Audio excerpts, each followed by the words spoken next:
right, welcome back to the Mike and George Show. And today we are actually not joined by George. We actually are joined by college football guru here, Gibson Boyd. Loves talking ball. So we're going to just go ahead and straight go through all the weeks of college football. We're not going to go conference breakdowns. I think we'll save that for when George gets on back tomorrow, when he should be free. So we'll just go right from week 0, or I guess week 1, week 0, and go on through the season to talk about, highlight all the games that are really important this season to look forward to on college football. So that's what we have Gibson Boyd in here for today. I'll turn it over to you to kind of get us started. And big college football episode basically is what's coming our way. Yeah, no, I think the schedule's a fun one just to kind of give you something to look forward to. And we got something cooking next weekend. So 9 days from today when we're recording this. Exactly. Yeah. Yeah. So, week 0. Obviously, we've had some good games with, I think, Miami, Florida a few years ago. Yeah. That was a fun one. And then you talking about the Felipe Franks game? Yes. Yes. Yeah. That was a great week 0 game. Yeah, great week 0. Yeah. I don't think it had any implications at Not all really. on the year, but it was a fun game. And then last year, obviously, big upset, or at the time it was Georgia Tech. Florida State ended up. Yeah. Florida State and Dublin. So we kind of get another matchup in Dublin, but this time Farmageddon, which I'm not a fan of personally. You don't like Farmageddon? No, I love Farmageddon, but let's play it at home. I don't. I completely agree. I get it's week 0, but what? These are two teams that don't like each other. No. Farmageddon and Ireland. I don't know. It doesn't feel the same when it's not actually in the – last year these two teams played. It was late season, and the winner kind of controlled their destiny to Dallas. And that was a huge game. And it was in Iowa State. I think if you're Kansas State, you'd love to have this game at home in Manhattan this year. Obviously, I know that – and this is the second year in a row they're doing Dublin, Ireland between conference opponents. I believe they also did Northwestern, Nebraska 3 years back. Yeah. I don't know if it was in Ireland, but I remember they did a Nebraska-Northwestern's week 0 game, which amounted to nothing. It was like a no-nothing game. Yeah. But they're starting to do these early conference games because obviously you see usually week 0, week 1 is like non-conference. But yeah, and I don't mind it, right? I mean, I think it's fun. You kind of get, you get some juice early in the year, especially for Big 12, because a lot of these teams aren't probably going to make it. They need eyeballs on the Big 12. Yeah, sure. Exactly. So I mean, a lot of these teams, they're looking to win the conference to make it. Yeah. So I don't mind the juice. But yeah, let's get into the matchup itself. Obviously, Iowa State made it the Big 12 title game last year. Yeah, Rocco Becht is back, obviously. Rocco Becht is back. But I don't know. How do you feel about the Cyclones? I'm not as high on them. I think they lost a good bit. I don't think their schedule's too terribly bad, but you lost 2 draft guys from 2 wide receivers to the draft. Right. And Knoll but Higgins they both ironically went to Houston in the draft. Yeah. So yeah. So I mean, obviously they went, I think 11-3 last year. Yeah. But I don't know. I think the defense, I trust Matt Campbell, but I really like Kansas State this year.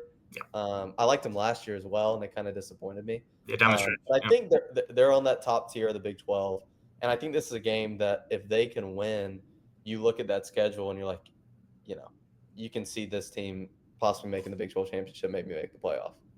I'm with you. I mean, right now, by the way, the spread's 3.5. So the sports books agree with that. This is going to be, at least according to Vegas, these are 2 of the top 6 teams in the conference. So it's not like they're throwing, garbage at us week 0 and saying, hey, watch it. These are 2 ranked teams. I mean, Kansas State's ranked 17 and Iowa State's ranked 22. So these are Big 12 contenders, at least heading into the preseason. We don't know if these teams, obviously, like you said last year, Florida State was supposed to be an ACC contender, going 13-0 the year before, and they ended up obviously being bad. But as far as right now, as presently constructed, Iowa State, they returned their quarterback, Rocco Becht. They got Aguasano's back, and obviously Matt Campbell is one of the best coaches in the league. But they're going against a Kansas State team that has one of the best coaching staffs, I believe, in the entire league. And Avery Johnson's back, and they get Dylan Edwards, obviously, who played with Avery Johnson in high school. So it's ironic that. But I know I'm with you. I like Kansas State more than Iowa State. I'd actually liked them more than Iowa State last year. And I really thought Kansas State just kind of sputtered down the stretch and kind of gave away their Big 12 title spot. They lose a game at home to Houston, and what was like a hurricane. They lose at home to Arizona State to end the year. Obviously, we know how good Arizona State finished last year. And like I said, they lost. Just the Big 12 for you. I mean, we go through these. Yeah. And we'll try to highlight some of the best matchups. But, what makes the Big 12 so good is the talent differential isn't that big. So, I mean, we say Kansas State has one of the better rosters in the Big 12. But the difference between them and, say, a Houston with Connor Weigman and all that kind of like. It's not that big of a difference. Not that big. Yeah. You know. And Houston maybe like the 12th or 13th best team in the league. Exactly. But anyone can beat anyone. I mean, that's college football, but definitely in the Big 12. Definitely this conference for sure. Yeah, but I think it's gonna be a great game, and I'm definitely gonna be tuned in. So. And again, that's just the first day. Yeah. By the way, this is they kind of. I don't know about you. I've never seen a week 0/week 1 slate this loaded. It's loaded. To where like we got to somehow get through. So loaded. It's insane. I mean, that's Saturday, obviously 9 days from now. Then you get the following Thursday, you get Nebraska at Cincinnati, another Big 12 team. Mm-hmm. And then you get the following day, you get 2 awesome night games. Neither one of these 4 teams are ranked, but they feel like ranked games. You get Auburn at Baylor Friday night in Waco, 8 o'clock on Fox. Same time, 8 o'clock on ESPN, you get Georgia Tech going to Colorado, another Big 12 team. So you got Baylor hosting Auburn, Big 12 team hosting an SEC team. And then you get Colorado, a Big 12 team hosting an ACC team. So now you get some non-conference games, but more spotlights on the Big 12 here in the week 0/week 1. This is all before the first Saturday of college football, really. So 2 of those games, I mean, Auburn, we like Auburn and Baylor. I think we've talked about this, I like those teams. And honestly, like if Auburn can win that game or if Baylor can win the game, you both kind of catapult them into the playoff picture a little bit. Yeah, it's true. I love Auburn's roster. We've talked about this, but it all comes down to Jackson Arnold. Yeah. And then Baylor, Sawyer Robertson. Like I really like the offense there. And then Dave Aranda, it's like if he can figure out the defense. Which they kind of figured out late last year. The defense kind of a little bit, and that's when they started playing better, So interesting there. And then Georgia Tech, Colorado. All the storylines there, but I know you're high on Brent Key's club, but love Brent Key's. I got Georgia Tech, and I got them by it's week 1, so I mean I'm not going to predict them to go out there and blow them out, but I really like Georgia Tech, and I think they'll probably win that matchup. Yeah, and they're a 4-point. I think Colorado's sneaky though. I mean they're 4-point underdogs at home against Georgia Tech. I think the Buffaloes obviously they're losing a ton. They lose Travis Hunter, the Heisman winner. They lose Shador. The defense wasn't great anyways. But they do lose. They lost a lot of production offensively. So if you're going to rely on the defense, it's not like you're looking great as far as your. But I like Deion. I like what Deion's doing. Obviously, the portal hit the portal again. They get Caden Salter from Liberty to come over. But Georgia Tech's definitely the better football team. But and they were just returned more from last year, and I think that's kind of where my confidence comes. I know it's on the road. Yeah. But week 1, you like the returning production, obviously, over. Exactly. I like continuity and all that kind of stuff. But that's a big game for both the Big 12 and the ACC. Yeah, it is. It's a huge game. If Georgia Tech can go on the road and get a non-conference road win, that obviously just changes the outlook of their team heading into league play. So, and like you said, same thing with Auburn, Baylor. If Auburn can go on the road to Waco and get a win like that, that changes the outlook of the team completely. But let's head to the big Saturday here, because this Saturday in week 1 is, I mean, it's unlike not even the Saturday, the whole weekend. They've just jammed the whole unreal. It is one of those weekends that we've been looking forward to it just because it's football. But but I didn't even know it was one of the better weekends of the year. It looks like on paper. Yeah, they started out. They're not messing around. 12 o'clock, big noon. Texas and Ohio State. If you're in the series, should be 2. It should be 1 versus 2 for sure. Should be 1 versus 2. They screwed it up, but whatever. Yeah, they screwed it up. Ohio State's 2.5-point favorites. I think we both like Texas. I like Texas. I think new quarterback. They still haven't, picked a starter there. You would think it'd be Julian Sayin, but I would think, right? Who knows there. But Texas, Arch Manning does have some experience. Sure. And that roster's just loaded. Not that Ohio State isn't, but I just trust Sark. And I really like the defense.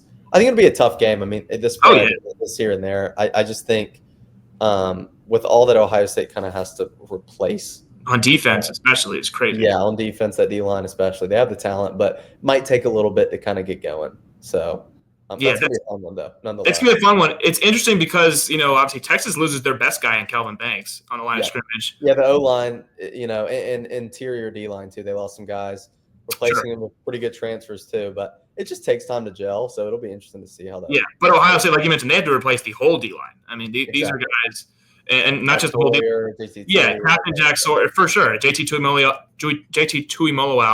And they got to replace the inside defensive lineman as well. So Ohio State's got to replace a ton.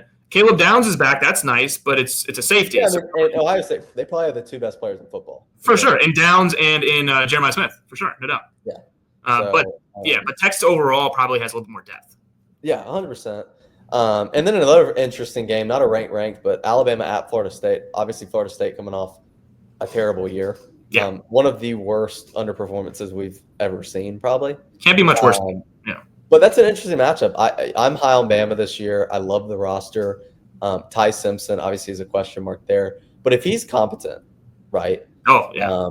You're not expecting the big plays that Jalen Milroe had, but if he can be a little bit more consistent than Milroe was, I think Bama's going to be really good. And then Florida State, Tommy, little Tommy, going to be running around for the Seminoles. I don't know if people know this, but Gus Malzahn left UCF. Now the OC. Florida State. I really like that combo. Running quarterback, Gus Malzahn likes that. But early in the year, Florida State's got a lot of transfers too. That one probably will take like 14. Right. And I think it's probably right. But I think it's an interesting matchup nonetheless.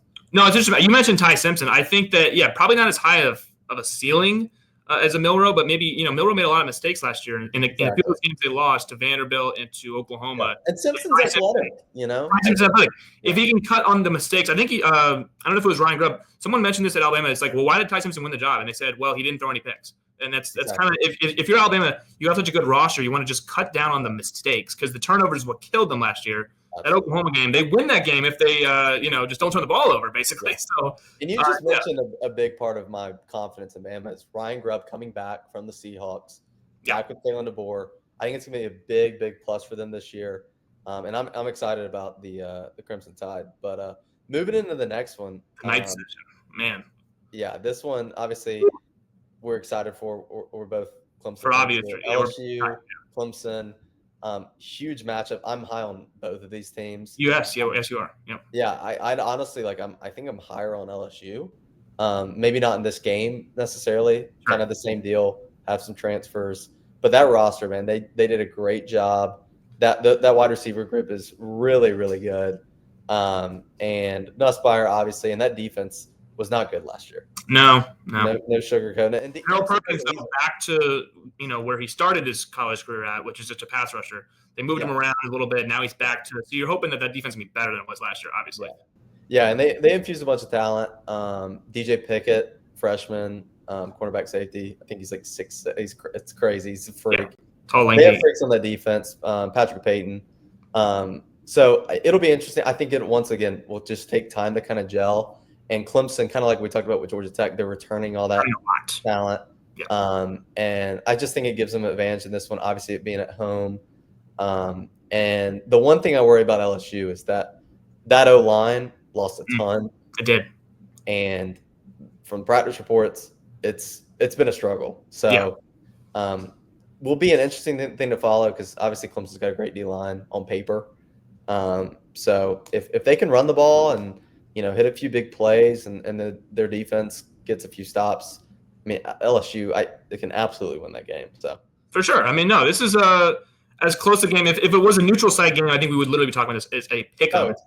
It's a pick 'em because both these teams are very, very close in terms of talent. You did mention the line of scrimmage. The line of scrimmage is going to be a huge focal point in this game because, Clemson's defensive line is maybe looked at as the best in the country, if not one of the best in the country at the very least. Yeah. Now, their problems last year was they could get run on. Teams did run on Clemson. Obviously, we know that. We watched South Carolina run all over with the quarterback. The Citadel ran for like 400. Citadel ran, yeah, exactly. And then obviously Texas in the CFB game obviously ran wild over Clemson. So, if LSU can run the ball, that would change for sure what we're talking about. Like if Clemson's run defense isn't as improved, I guess, as it was toward the end of last year, for sure LSU can win the game. And obviously you got a fifth-year quarterback in Nussmeier.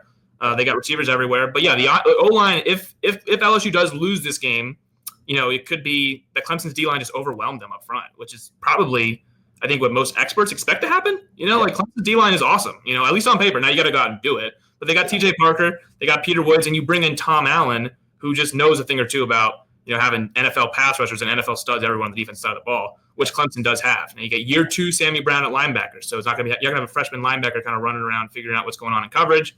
So, it just feels like all the puzzles are there, or all the pieces are there, I should say, for Clemson defensively. Mm-hmm. I would say offensively for them, they kind of struggled in some bigger games last year. Not Texas, but, the other game, Georgia, they started out slow offensively. South Carolina, they kind of faltered for the stretch at the end offensively.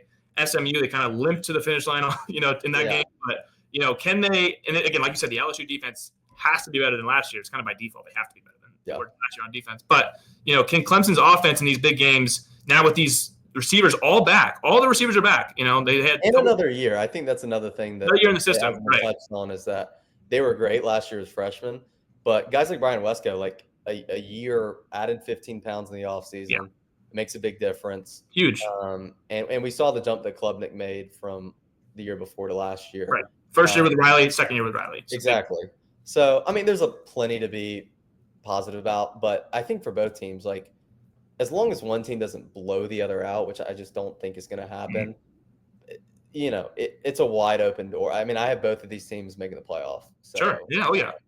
It shouldn't hurt the loser of the game, like, unless there's a huge injury or, like you said, I think it'll be big narrative-wise. I don't know how big it'll be actually, determining playoff implications. Yeah. If Brian Kelly loses his 5th straight week 1 game, it's a storyline for sure. Because remember, and same with Dabo. Yeah.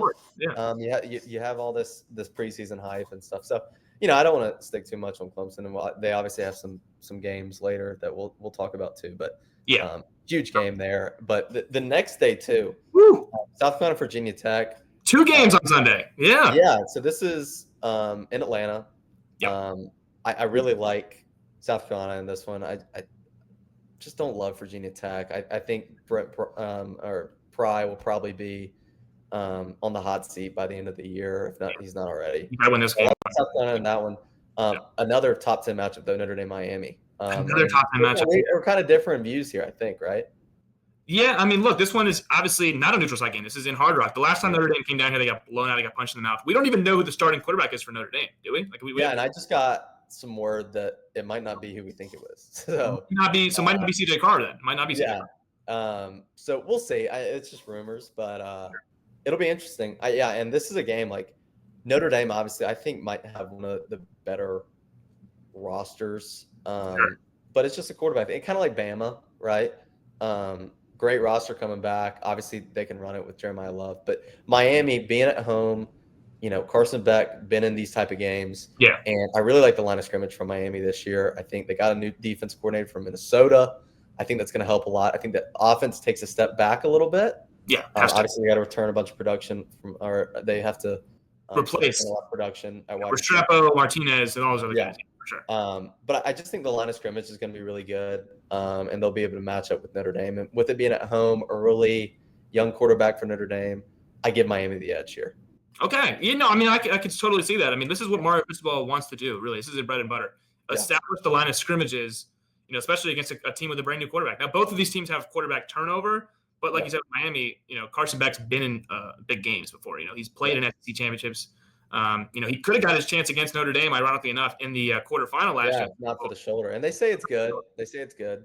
Yeah, so he's returning from that. But, yeah, we're kind of – we don't know what to expect from Notre Dame. Obviously, they have one of the best – probably the best running back in college football in Jeremiah Love. So Miami's D-line is going to get an immediate test against one of the best rushers in football. And I love this Notre Dame defense, though. So, if you're back, this isn't going to be walking into Miami of last year with Cam Ward where you can just put up 40 a game and just expect – I don't think that's going to be as easy as it was last year. Like Cam Ward came in and did it, and especially not against this Notre Dame defense with Leonard Moore and Christian Gray on the outside, and they got dudes.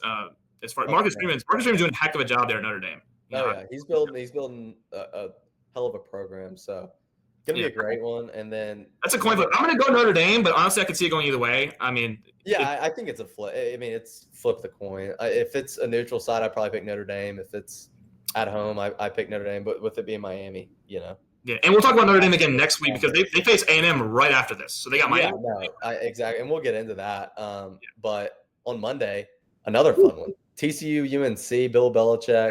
Welcome to me and you both are high on TCU. Yes. So they need to win this one, though.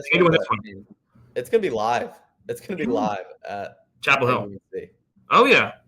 Yeah, Bill Belichick's a +3 right now. But I think if you're UNC, the schedule really shapes up in a way where they can talk themselves into possibly being an ACC dark horse. They don't play that many teams, honestly. No. So, but that's a fun one on Monday night. That's a fun one. So yeah, I think if you're TCU, you have to win that one on the road there to really get yourself. Not you can't play SMU. We'll get into that. Yeah, not that TCU can't win the Big 12, but you'd like to beat have a non-conference win on your resume in case, you need it late in the season. If you lose a Big 12 title game, so you want to have these wins in case you want to be an at-large. You want to go on the road and start your season off with a win at Chapel Hill, for sure. But week 2's no slouch either, by the way. Week 2's not bad. Ole Miss at Kentucky. Ole Miss trying to get some revenge there. They lost that home game last year. Yeah. Kansas, Missouri is another one. I think Missouri is Bo Prabula coming over from Penn State. I think they're confident in that. Drink, obviously a great coach. And Kansas, the team last year that people forget, but like this team at the end of the season was upsetting everybody. Yeah, they were. High expectations going into the year. So they gotta replace some guys, but I think that's an interesting matchup. Illinois Duke, by the way.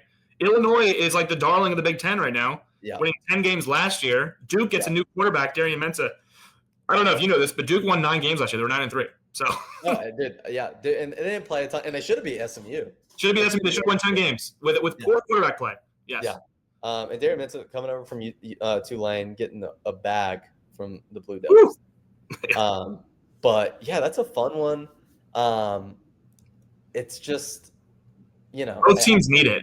They need it. Both teams kind of need it. Yeah, and that's what makes it fun. I think I do give Illinois the edge, but it's at Duke. Not that that's a huge. No, but it's not in Champaign, which is big for Illinois. Illinois is much better at home, obviously, than But I'm with you there. By the way, Baylor, SMU in week 2, another Big 12. We just talked about SMU. Baylor. These two teams are like so similar to me. Yeah, and I just love the matchup. Texas, it's so great, and it's just one that kind of gets swept under the rug. But if Baylor beats Auburn, they should be ranked the next. 100%. Ranked. What a start to test your season now for Dave Aranda. You finished so hot last year, winning your last 5. Now you get Auburn and SMU off the bat. Auburn's a team that could obviously easily be ranked. SMU is ranked 16th in the country. Yeah. Baylor immediately starts their season with 2 kind of heavy hitters for non-conference games. Absolutely. I mean, the Big 12 is scheduling cupcakes here. Yeah. So it's unfortunate this game is on the CW network. That should be, not. CW, man. Yeah, I mean, again, I'm not trying to diss CW, but that's the same time. I don't know if you know what big noon is week 2, but it's actually the Cyhawk Bowl. It's the battle for the Cyhawk. That's a fun one. That's a fun Iowa State. Yeah, it's always week 2. We know that, but this is a big one this year. I'm high on Iowa, kind of. I think FCS Heisman coming in at quarterback. Yeah, Brad Gronowski. He's coming in from South Dakota State. Yeah, so maybe the Hawkeye fans have something to look forward to other than punts. Sure, maybe. I think last year you could seriously bet on their punter. Yes. Maybe some excitement there for the Hawkeyes. Yeah, and I would say beat them last year in Iowa, in Kinnick. So it's a little bit back for the Hawkeyes for sure. They got to go to Ames now. And absolutely. Get your look back. Another one that I don't think we talked about is Army, Kansas State. That's a fun one. It's a sneaky one. Oh, yeah. Sneaky one. I mean, I got Kansas State, but, who knows? Hey, maybe there's a letdown. Yeah, by the way, there's a letdown for Kansas State coming back from Dublin, Ireland. That's right. It's 2 weeks after. Or 2 weeks after. Yeah. Sure, yeah. Arizona State, Mississippi State. It's at Mississippi State. The Cowbells they'll be going. Sneaky game for Kenny Dillingham and company to see are the Sun Devils real? Like, was that last year? Can it translate to this year? You got an early season SEC road test. I like the Sun Devils in that game, but not an easy one by any means. Yeah, absolutely. And then the week 2 game we're all looking forward to is Michigan and Oklahoma. Oklahoma. And by the way, another fun one, and I'll get back to that, is Vanderbilt, Virginia Tech. I think that's that was a good one last year. One. It's 7:30 at night at Virginia Tech this year. It's been Blacksburg, so it's going to be a big one. But yeah, Michigan. This will be game day. And we haven't talked about either of these teams. So what's your read on this one? I think kind of like we were talking about in the first week. It's like neutral side is probably a pick 'em. Yeah, probably. And again, these are 2 teams again with new quarterbacks. The difference here, and this is why I probably like Oklahoma because of the timing of when this is played. This is week 2, so Oklahoma gets a transfer quarterback who's been around college football, and Michigan has a income. He was a high schooler last year, Bryce Underwood. We like Bryce Underwood a lot, but week 2 on the road. If this was in the big house, I might have a different answer for you. But, in Norman, Bryce Underwood's real first test of his college career, first of all, it'd be a very impressive win if Michigan can win it. I'm not saying they can't, but I love Oklahoma this year. I like their offense a lot. I think they brought in – now, how bad was Oklahoma last year offensively with Marquee? To be fair, I don't think it could get any worse than what it was last year, no. Which is funny that we're kind of high on Auburn because a lot with of Arnold on their quarterback. But wide receivers, too, they got some guys, and that defense was really good last year. Brent Venables has fixed the defense, no doubt. They can get a ton of credit for that defense, and that front seven is just going to be really, really good. So Yeah. that's a fun one. But yeah, I got Oklahoma in that one. Another sneaky one. A lot of people are picking UNLV. They got to face. They're going to face. Nico Iamaleava in week. Yeah, and you got UCLA. Big story there with Nico. So that's another little sneaky one. I know Testa will be watching that one. I will be watching that. You love little games like that. So. I love those games. It's in Vegas. I really like UNLV a lot. The running Rebels. With Dan Mullen now at the helm. But UCLA's sneaky this year. Watch out for Deshaun Foster's club. Obviously, they bring in Nico and pay him a bag. Not necessarily a bag because I think Nico wanted more than what they ended up giving him. But whatever. Yeah, he got like half, I think. He got like half what he actually wanted. But nonetheless, watch out for UCLA. And if UNLV, contrary to Boise State last year, who Boise State their only loss was in week 2 to a former Pac-12 team, now Big Ten team, Oregon. If UNLV can notch a win over a Big Ten team, that's huge in terms of the group of 5. If you can, because by the way, the very next week, UCLA is not great. It's just even if UCLA is not great, it'd still be a nice win. Tulane, by the way, plays Duke in a battle of that's week 3. Not to go to week 3, but Darian Mensah against his former team, Tulane, where he left. But Tulane, let's get into week 3 because I love that matchup. Yeah, going back to Tulane. I like the Tulane's my group of 5 pick for the playoffs this year. And if they beat Duke, that's huge. That'd be. I do have them beating Duke actually. Okay, yeah. They get the Jewish quarterback from BYU. He was at the Jewish school in Tulane, so maybe he combines that to be a superhuman quarterback. I love the Green Wave. I love the power of faith. The power of faith. But that could be a fun one. Yeah. The big one, and we both think this is a big one. I have Georgia Tech winning this game. It's Georgia Tech versus Clemson. Yeah, this is in Bobby Dodd. Yeah, no doubt. It's at 12, which kind of sucks, but yeah. But does it almost favor Georgia Tech that it's at 12? Because now obviously you'd love to have this a night game against Clemson for sure. But are you kind of sleepwalking into this game as the favorite? Could be. No one's overlooking Georgia Tech, by the way. But if they beat Colorado, it's like maybe they're they're live. But remember, Miami walked into there last year at 12 o'clock and just kind of got stunned by Georgia Tech's rushing attack. And like we mentioned earlier, Clemson was able to get run on last year. We think that'll be fixed. Runs the ball. Georgia Tech they'll just punch you in the mouth and run the ball. They'll run the ball and they'll hit you. They're the ones. They almost play like a defensive team because they want to hit you, but they also want to run the ball right at you. So there's no finesse with Georgia Tech, I should say. Yeah. So I think we both imagine that Clemson's run defense will be much improved than the Wes Goodwin led. Sure big. But even then, it's like we saw Georgia last year. Should not have won that game. No, they struggled to do anything on the ground against Georgia Tech. Yeah. It took them a million alternating 2-point tries to even get through that game. So, Georgia Tech's it's going to be a fun one. I think that's an underrated, great game. People are talking about it, so it's not right. As underrated as you may think. But sure. Georgia, Tennessee, it's at Tennessee. Me and you both not high on the Vols this year. No, and there's a lot of people not high on the Vols. Yeah. We're not really high on Georgia either. Relatively, but. No, I'm not as high on what are they 5 in the AP poll? Yeah, they're 5. Tennessee's 24, which is pretty low. They got in there I wouldn't even mind if they didn't have a number next to their name because I don't think they'll have a number next to their name after this game right here. But agreed. This will be a good game. Sure. Georgia just kind of had their number. Yeah, they have. Tennessee's defense should once again be good. Yep. Georgia's defense, I think, will be. I don't know. I don't know about Georgia. I just trust Kirby Smart more. You can trust Kirby Smart, but these are good. They lose 2 more pass rushers to the league, which still, of course, they will place. But Mike Williams is gone. Jalen Walker's gone. They got talent, but yeah. Right, but they couldn't really pass block last year, and I'm not totally sure that's going to change this year. Yeah. We don't really know much about Gunnar Stockton. We watched him last year against Notre Dame, and it was and I said to myself that this is Georgia's offense next year. I'm kind of out already. Mike. They say the culture thing with Carson Beck leaving. I just have a hard time really buying into that. But who knows?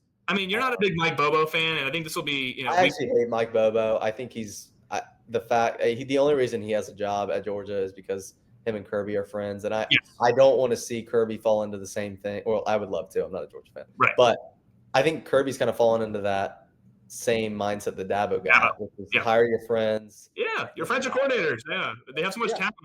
Yeah, and I think you've kind of seen it drop off, and obviously losing talent is gonna help with that. But but when you lose Todd Bunkin and replace with Mike Bobo, we saw it last year. The play calling was not necessary. It's gotten worse ever since he's left. So sure.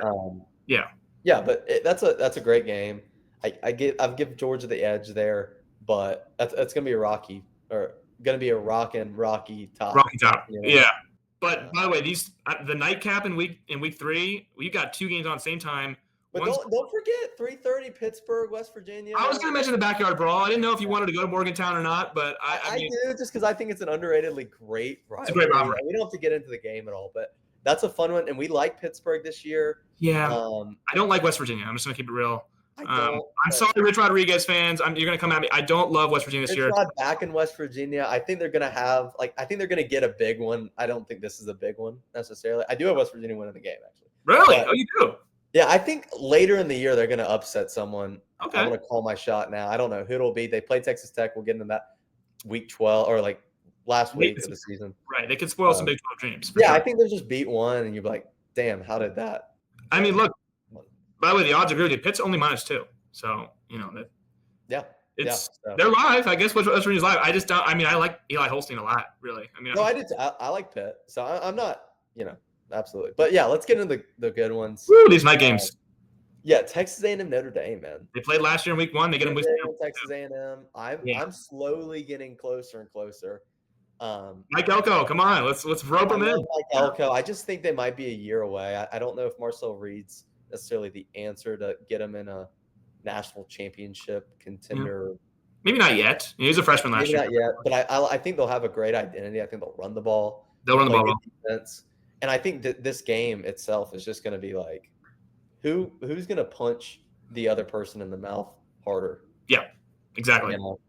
But I love the matchup, right? You got to love the matchup. I love the matchup. This is, again, last year it was Notre Dame A&M week 1, and Riley Leonard was just trying to, figure out some first down runs. Notre Dame kind of didn't even know who they were yet, really. They were throwing up early, right? They got up early, but Notre Dame offensively just didn't have enough to really do much in that game. It was Bo Collins on the outside. They didn't even know about the other receivers yet, really. We didn't even know who. And I like Notre Dame's wide receiving core this year. Yeah, Greathouse is way better than it was last year. So 100%. Heading into last year, I don't even think Notre Dame knew who the best receiver was. But I think Notre Dame wins that game. Yeah, I mean, it's interesting. They won in College Station last year. I think most people picked A&M. I liked A&M or not A&M. I liked Notre Dame because of the veteran quarterback and Riley Leonard to go on the road and beat Mike Elko, his former coach, ironically enough, at Duke. So I kind of went experienced quarterback over experienced home crowd in SEC. But this year, I don't know. I think A&M's built to beat them this year more so than they were last year when they had Wakeman and they hadn't yet gotten to their identity, which was Mike Elko trying to instill his identity on the team yet. So this year, week 2 should be very interesting.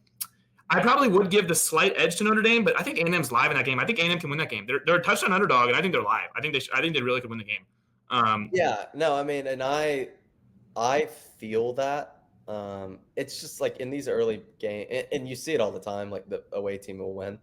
But I just tend to lean with the home team.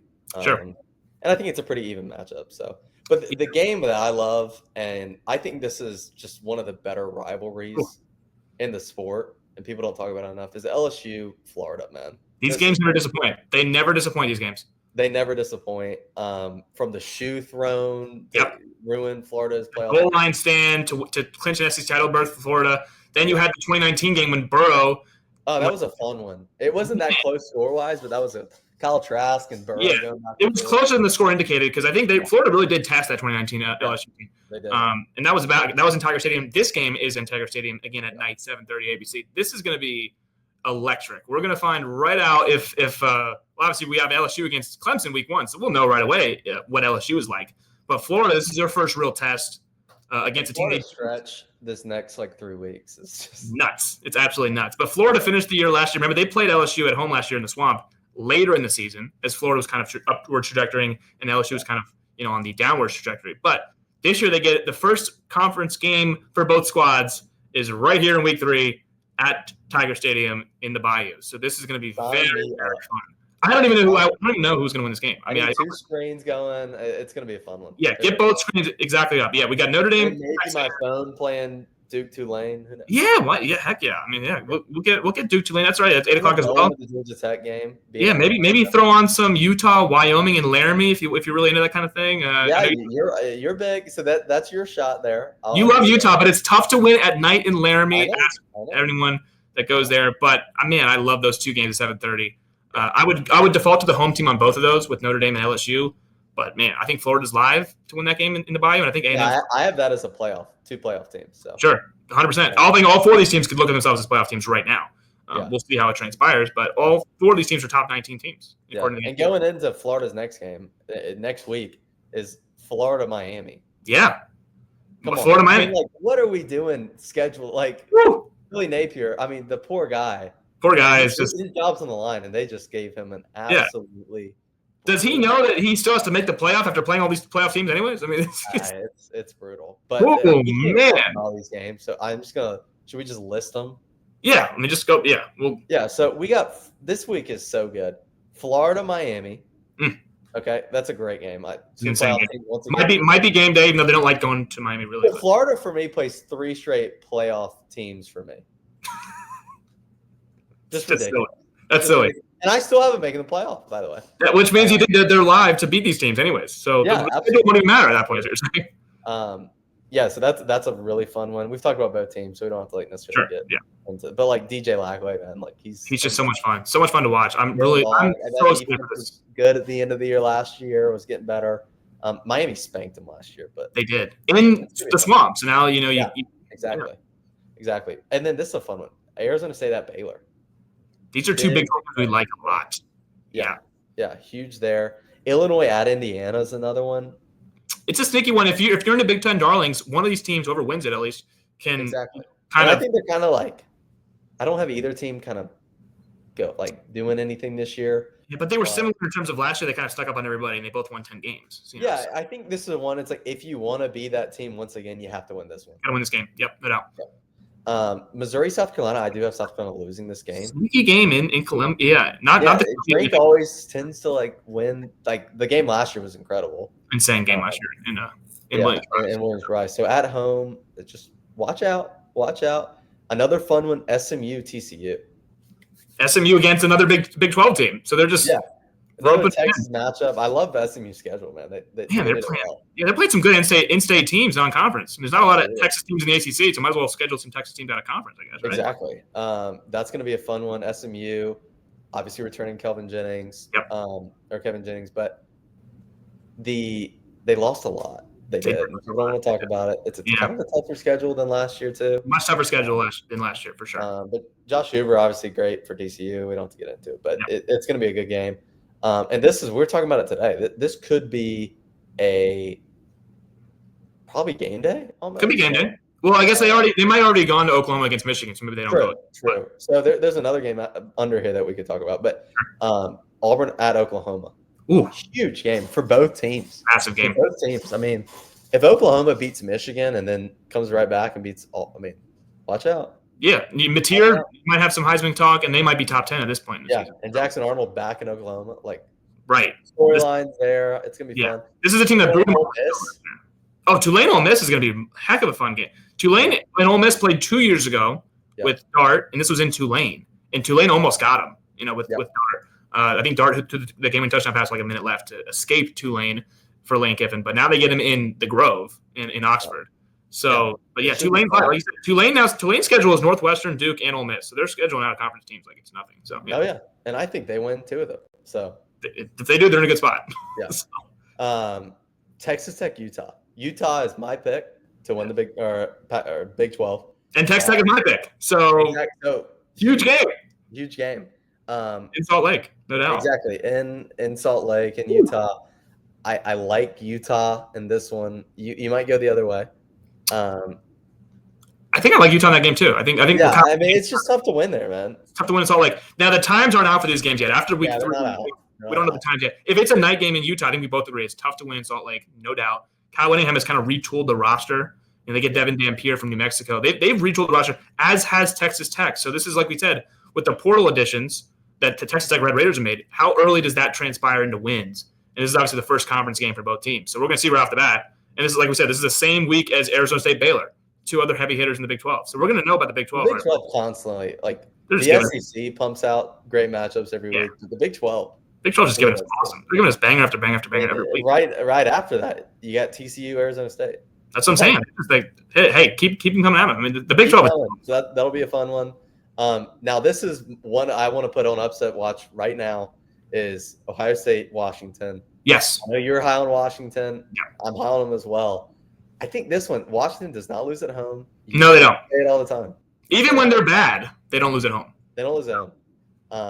I'll let you talk a little bit about Washington, but I think this is a big upset spot. I love Washington this year. Jed Fish really wasn't able to get his team last year. A lot of the Arizona guys that he tried to bring over did not go with him. Right, yeah. Tet stayed, and all those guys at Arizona stayed. But, Kalen DeBoer, when he left Washington, took a lot of those guys with him. Took Jeremy Bernard with him. Took a lot of guys to Bama with him. So Washington kind of had this weird roster that no one even really knew. But they came on strong at the end of last year. Damon Williams is a kid I love. Love watching Damon Williams.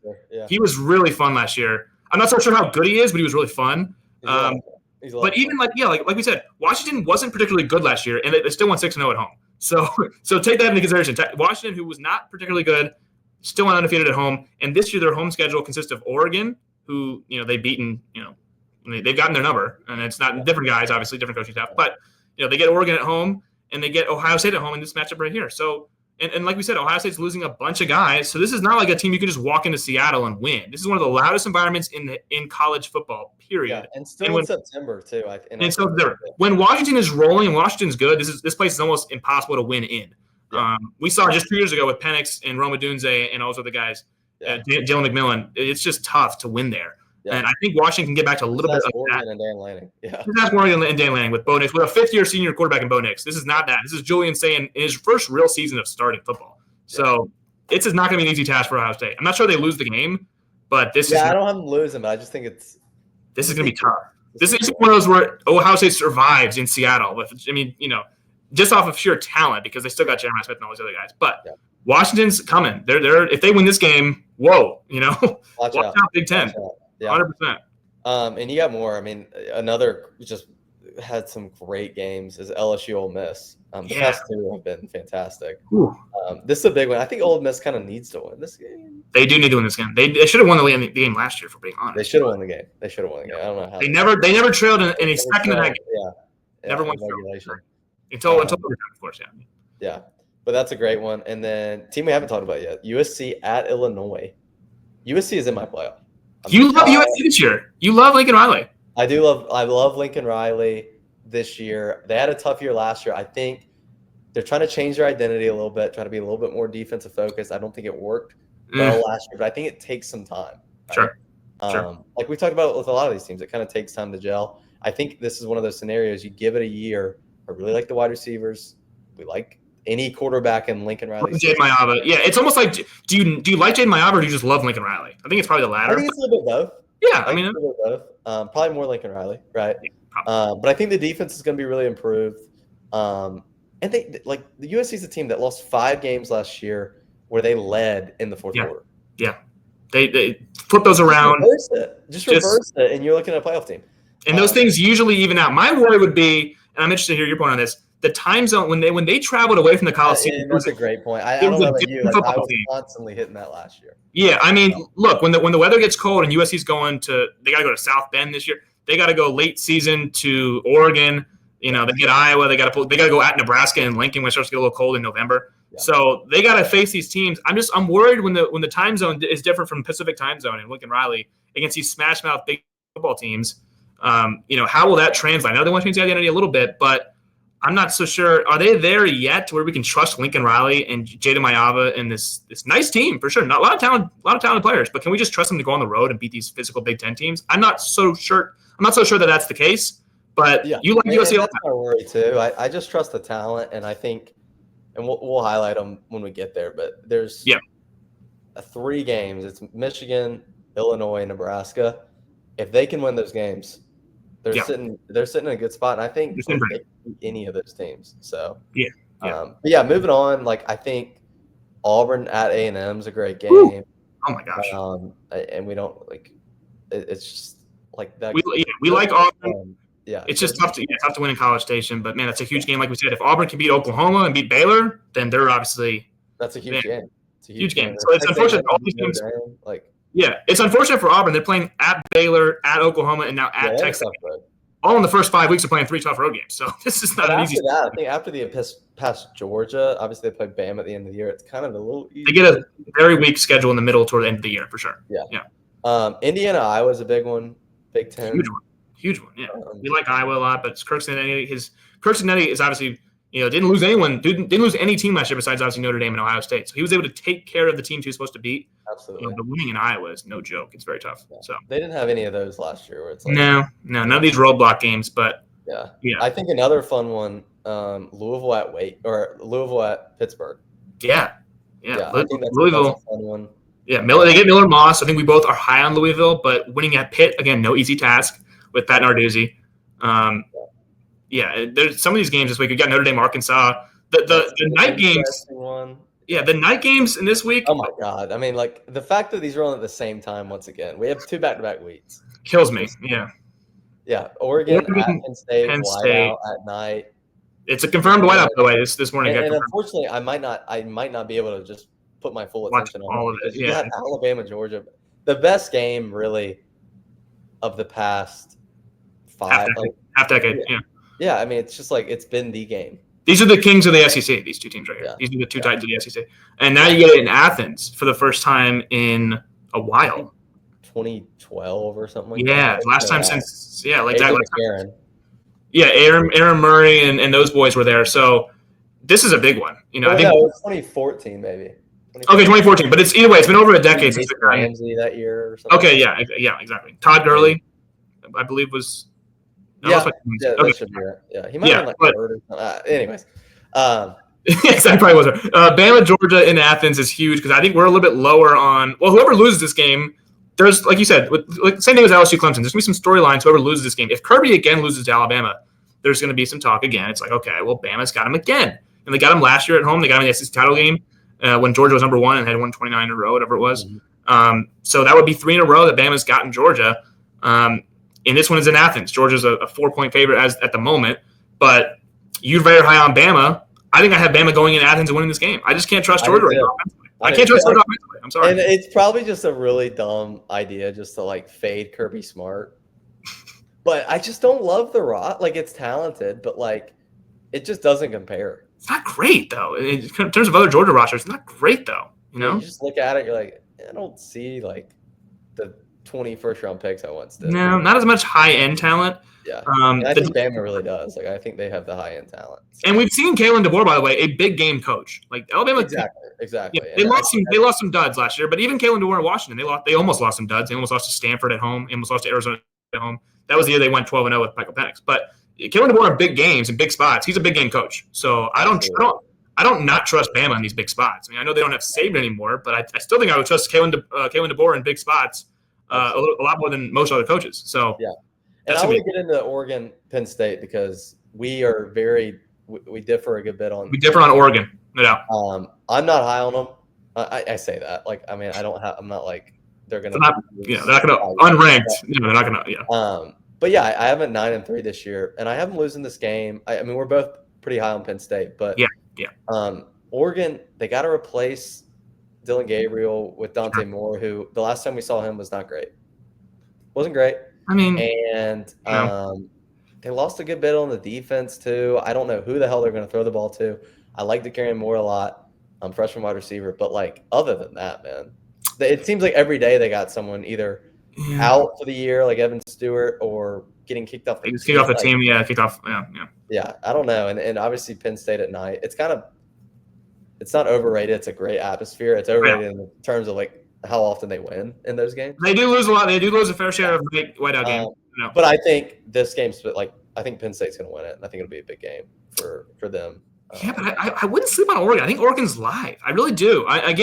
They always kind of just find a guy as far as receiver. Like I'm never really worried about Oregon's receivers. You know what I mean? I'm not usually. I mean, there's every. It's just like every now and then there's a year where it's like, wow, well, who are Oregon receivers? Can you name anyone other than DeCarry Moore? It's totally fine, totally fair. I'm not disputing. That's my thing. I could without the injuries and stuff. It's just, totally, yeah. I was assuming Evan Stewart would be healthy. Unfortunately, he hurt his knee a month or two ago. But it's very, very unfortunate because I really do like the scheme that Dante Moore is in. It's not going to put a lot of pressure on him to just straight drop back. And at UCLA, it was It was a tough ask because it was a young kid behind a terrible offensive line. They could not pass protect. They could not and protect. I think Oregon will be less high flying. I think they'll be more running the ball. Methodical, conservative. A little bit more balanced, playing a little bit more into the hands of the defense. So, but that's a fun one. And the next week, I think this might be like one of the games I think I'm most excited for all year. Yeah. Texas and Florida. Texas at Florida in the Swamp. DJ Lagway, sign me up. Arch's first big SEC road game. Yeah. This is the third straight week of Florida placing an insane team. Yeah, it's just poor Florida. Poor Gators. Gators. They're going to win this one. I do. They're live. It's going to be a great game. But if DJ Lagway can stay healthy, man, watch out for the Gators. This is one of those where it's like, who is the best young quarterback in the SEC? Because not that Arch is young. He's entering his third year now. But this is really his first year of experience, whereas Lagway played the back half of last year, majority of last 100%. Year. But these guys don't have enough tape yet to where we're like, oh, like Lenore Sellers, Nussmeier, these SEC guys have been these SEC guys have been around the block. These young guys, I say young, but again, like Arch and Lagway, these might be the most talented of the bunch, but we haven't seen much from them. So this early season test is everything for both quarterbacks and for both teams, really, obviously. Yeah. But man, Billy Napier, oh man, is he getting a run? He's got to face these. He's not only facing great teams, he's facing great coaches. He's facing Brian Kelly, who's been to a national championship. He's facing Steve Sarkisian, who's won everywhere. He's facing these guys where it's like, man, can this guy get a break? He's facing Mario Cristobal, who's not like a great coach, but he's a good recruiter. But man, Florida's just got a bloodbath of a schedule here. Yeah. Texas, if they beat Ohio State, they'll be number one when they come into Gainesville in Ben Hill Griffey Stadium. Yeah. So my goodness, Florida's got a bloodbath. But I do think they're live in this game. I think Texas has to prove something that they really had a cakewalk.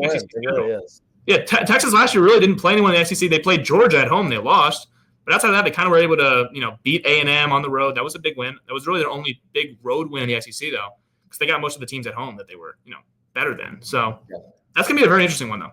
Yeah, definitely. And then Penn State at UCLA, kind of a bounce-back game. Got to go on the road, all across country. Across the country, so something to keep out. Vanderbilt, Bama, a little revenge spot for Bama and Kalen DeBoer. Yeah, and I'm not buying into the Vanderbilt thing. Really? I get it. I don't hate Pavia. It's just I don't hate Pavia. Pavia. There's a lot more talent to teams in the SEC. Sure.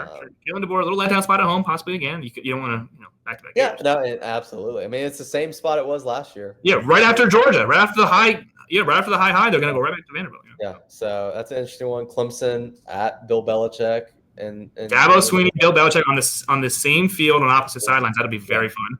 Yeah, if you're in coaching. And then Kansas State, Baylor, sneaky in Waco. Kansas State's road games this year in conference play are tough. They do have they got to play at Arizona State. They got to play at Baylor. This is not an easy. You like to get Ohio State at home. They didn't even get that game at home. They got it in Dublin, Ireland. Mentioned. So they got to go. Big 12 ones, Colorado, TCU. Oh yeah. So there's just like a little bit of fun, and then a really fun one is Boise State at Notre Dame. So, Boise State at Notre Dame, 2 playoff teams last year, 2 quarterfinalists. That's right. By the way, can Boise State? This is really their first tough game, so maybe Boise State's still ranked by then. They got to go on the road to South Bend at night, or not at night, 3:30. But Maddox Madsen is back. Boise State still has a lot of talent. I know you like them out of the Mountain West, I think. I like UNLV. Yeah, I do.